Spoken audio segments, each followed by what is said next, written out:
நமக்கு கிடைத்த பிரதமர்களில் நம் இந்திய வரலாற்றிலேயே மிக முக்கியமான இந்த இயற்கையின் கொடையான ஒரு தேவையான பிரதமராக நமக்கு 7வது முறையாக ஒரு பிரதமர் கிடைத்தார். அவர் பெயர் தான் விபி சிங். விபி சிங் அப்படின்னு சொன்னாவே மண்டல் கமிஷன் என்கிற மிகப்பெரிய ஒரு வார் அப்படிதான் ஞாபகம் வரும். என்னது இந்த மண்டல் கமிஷன்? மண்டல் கமிஷன் என்பது இங்க உள்ள எஸ்சி எஸ்டி ட்ரைப்ஸ் மக்களுக்கு ஏதோ கொஞ்சம் ரிசர்வேஷன் கொடுத்தாச்சு. அதுக்கு அம்பேத்கர் போராடினாரு. ஆனால் ஆனால் ஓபிசி மக்கள் இருக்காங்களே, அவங்கள மதச்சாயம் பூசி அவங்கள பயன்படுத்திக்கிறாங்களே தவிர அவங்களுக்கு எதுவுமே செய்யலை இந்த நேரு கவர்மெண்ட் அப்படின்னு சொல்லிட்டு அம்பேத்கர் முறையிடுறாரு நேரு அமைச்சரவையில். அதனால் கொண்டு வரப்பட்டது தான் மண்டல் கமிஷன். இந்த ஓபிசி மக்களுக்கு ஒரு ரிசர்வேஷன் வேணும் அப்படிங்கிறதாக.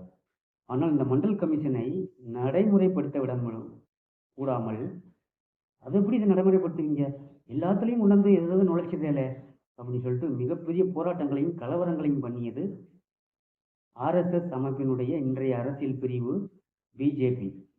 அப்போது அத்வானி தலைவராக இருந்தார். இந்த அத்வானி மிகப்பெரிய கலவரங்களையும் கலைபரங்களையும் செய்து முடித்தார். எதற்கு?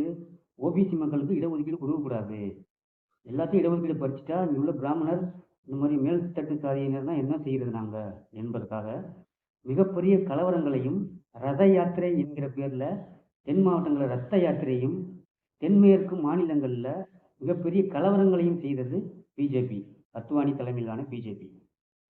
எதுக்கு இந்த ஓபிசி மக்கள் ஏன் அவங்களுக்கு நல்லது செய்யலையா? ஓபிசி மக்கள் பிஜேபிக்கு தேவை இல்லையா அப்படின்னு பார்க்க போனால், ஓபிசி மக்களைத்தான் நீங்கள்லாம் இந்துக்கள், நாமெல்லாம் இந்துக்கள், நம்ம தான் முதன்மை இடங்கள் என்று வெறியூட்டி, மதவெறியை ஊட்டி, காவி கொடிகளை அவர் மேற்கு போர்த்தி என்ன சொன்னாலும் கேட்குறவர்களாம் வட மாநிலத்தவர்கள் இருக்காங்க. அதை பயன்படுத்திக்கிட்டாங்க. அவர்களுக்கு மதவெறியை ஊட்டி கலவரங்களை செய்ய வைத்தவர் அத்வானி, இன்றைய பிஜேபி. ஆக மண்டல் கமிஷன் நடைமுறைப்படுத்தக்கூடாது அப்படிங்கிறதுக்காக எதிர்ப்பு வருது. நேரு அமைச்சரவையில் மண்டல் கமிஷன் நடைமுறைப்படுத்த முடியவில்லை. நிறைய எதிர்ப்புகள் கிளம்புது. அதுக்கு பின்னாடி வர்றாரு ஒரு தலைவர். அவர்தான் நம்முடைய 7வது பிரதமரான விபி சிங். இந்த விபி சிங் யாருன்னா, உத்தரப்பிரதேசத்தில் எம்எல்ஏவும் எம்பியாவும் ஜெயிச்சார். வட மாநிலங்களில் கொள்ளை கும்பல் அதிகமாகிடுச்சு. இந்த கொள்ளை சம்பவங்களுக்கெல்லாம் அதை தடுக்க முடியாமல் தானே காரணமாகி அவருடைய எம்எல்ஏ பதவியையோ எம்பிஏ பதவியையோ ராஜினாமா செய்தவர். எனக்கு தெரிந்து, என்னுடைய அரசியல் புரிதலில் தனக்கு கிடைத்த எம்எல்ஏ பதவியை ராஜினாமா செய்த தலைவர்களில் ஒருவர் விபி சிங். இன்னொருவர் எனக்கு அறிந்து நம்முடைய தமிழ்நாட்டின் விடுதலை சிறுத்தைகள் கட்சியினுடைய தலைவர் ஐயா தொல் திருமாவளவன் அவர்கள். பதவியை துச்சமான மதித்து தூக்கி வீசிடுறது. மக்கள் தான் முக்கியம். இந்த மாதிரி தலைவர்களை தான் இந்த இயற்கையும் வரவேற்குது, இயற்கையும் விரும்புது. இந்த தலைவர்களால் தான் இந்த உலகம் இயங்குகிறது என்று சொல்லலாம். ஆக இயற்கை விரும்பும் இந்த தலைவர் விபி சிங் அவர்கள் ஊபியில் காங்கிரஸ் சார்பாக போட்டியிட்டு எம்எல்ஏவும் எம்பியாவும் ஜெயிக்கிறாரு. அடுத்து அவருடைய நல்ல எண்ணத்தின் அடிப்படையும் நல்ல ஆட்சியின் நல்ல செயல்பாடுகளின் முறையிலையும் அவர் பிரதமராக அங்கீகரிக்கப்படுகிறார். பிரதமர் பதவிக்கு வர்றாரு விபி சிங். அப்போ மண்டல் கமிஷனை கையில் எடுக்கிறார். அப்பவும் அத்வானி தலைமையிலான குழு மிகப்பெரிய எதிர்ப்பு தெரிவிக்குது. மண்டல் கமிஷனை நடைமுறைப்படுத்த போறாரு. நடைமுறைப்படுத்தியாச்சு.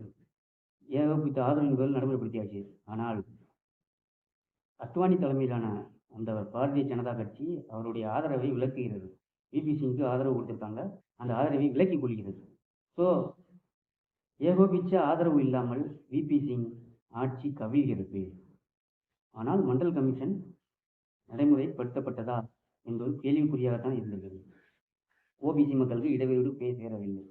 இங்கே மண்டல் கமிஷன் நிறைவேறியதா இல்லை அப்படிங்கிறது ஒரு நமக்கு கேள்விக்குறியாக இருந்தாலும், ஏன் இந்த ஓபிசி மக்களை மட்டும்? யார் இந்த ஓபிசி?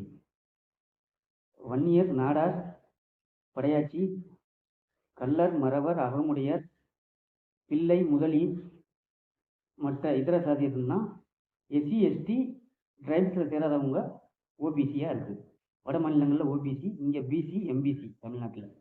இவங்களைத்தான் இந்த இந்துத்துவ அமைப்புகள் ஆர்எஸ்எஸ், அதனுடைய கிளை அமைப்புகளான ஜனதன் சன்ஸ்தா, விஸ்வ இந்து பரிஷத், பஜ்ரங் தள், இந்து சேவா சங்கம், அனுமன் சேனை, இந்த மாதிரி நிறைய. இதனால் இந்த ஆர்எஸ்எஸ்னாலேயோ இந்த அனுமன் சேனையினாலேயோ இந்த காவி அமைப்புகளாலேயோ இந்த மண்ணுக்கும் மக்களுக்கும் எந்த பிரச்சனையுமே நடந்ததில்லை. வெள்ளைக்காரனை எதிர்த்து ஒருத்தன் கூட போட்டியிடல. சுதந்திர போராட்டத்தில் அவர்களுடைய பங்கே கிடையாது. ஆனால் இன்றைக்கு இந்த நாட்டை கூறுபட முனைகிறார்கள். இதெல்லாம் நாம் புரிந்து கொண்டு நல்ல அரசியல் தலைவர்களை உருவாக்க நாம் முனைய வேண்டும். அப்போதுதான் இந்த நாடும் நாட்டு மக்களும் சுதந்திரமாக வாழ முடியும். ஆக பல தடைகளையும் தாண்டி சுதந்திரமாக செயல்பட்டு திராணியோடு செயல்பட்டு மண்டல் கமிஷனை நடைமுறைப்படுத்திய நம்முடைய விபி சிங் அவர்கள் இந்த காவியத்தின் இந்த இந்திய வரலாற்றின் சரித்திரம் படைத்த